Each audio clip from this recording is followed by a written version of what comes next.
The number one thing that archaeologists should be trying to do is provide insights into what was the world like for the people whose culture we were excavating.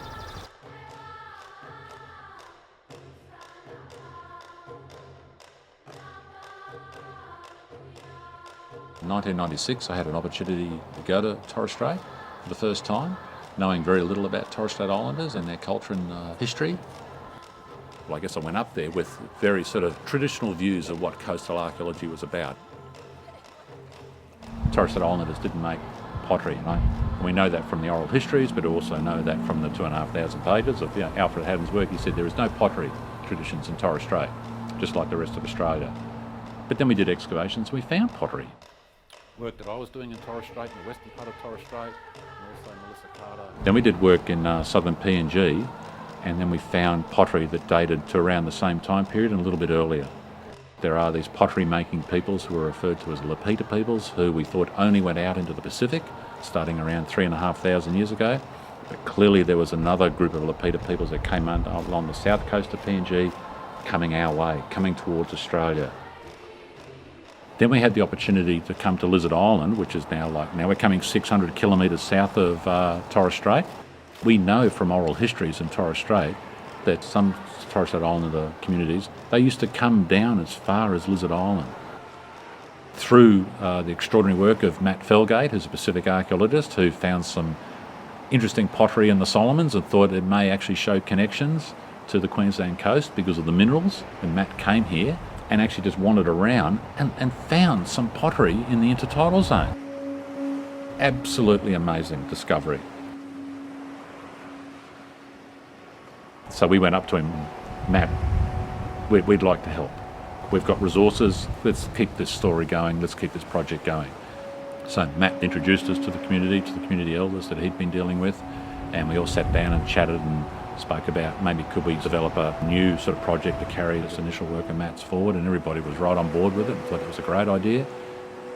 Then we were shown a midden on South Island, and we thought it was a phenomenal midden deposit. There is a lot of shell there.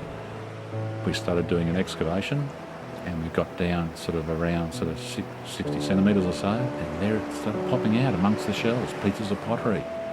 Absolutely amazing. I thought, wow, we found it. So, given it was buried in those different layers of shell, now we can radiocarbon date it, now we can work out how old it is.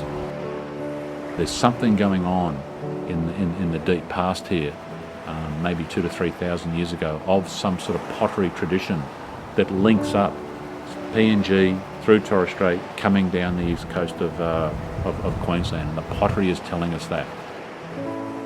We've got pottery 2,000 to 3,000 up in PNG, we've got pottery 2,000 to 3,000 in Torres Strait, and now we've got this pottery that looks like it may be, we've still got to confirm this. And this is where I sort of developed this notion of the coral sea cultural interaction sphere, because in the past people have talked about sort of diffusion of cultural traits, but it was always seen as a one-way sort of movement. There was like nothing going north.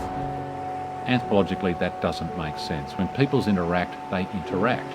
Right? And if they've got trade and exchange systems, by definition, things are going one way and things are going back the other way. That's how people interact. So really, to understand like the culture in any particular area there, we have to understand the whole sort of dynamics of the interaction sphere. We have to have a holistic understanding of the archaeology. With the Centre of Excellence, this is one of the questions that can now sort of zoom in on and try and get an understanding of Australia's interconnection with a broader world, and that how Indigenous communities here had, in a sense, their own sort of globalisation, where they interconnected over thousands of kilometres with neighbouring peoples outside of Australia. So there's a lot more work to be done, because really that 600 kilometre coastline between here and Torres Strait, there's hardly any excavations being done. What else is out there? What other islands have pottery on them? What does it look like? How old is it? We don't know. So it's early days.